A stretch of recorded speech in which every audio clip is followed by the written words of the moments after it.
Ó, pessoal, é o seguinte, eu estou aqui com uma geladeira da Brastemp e aqui no site ela fala que é 1,84,5, 1,85.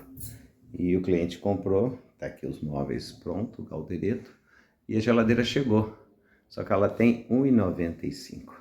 E agora bateu no armário. Vamos ter que reduzir o armário ou trocar o armário e resolver essa questão. Mas não foi culpa do cliente, porque ele viu no site.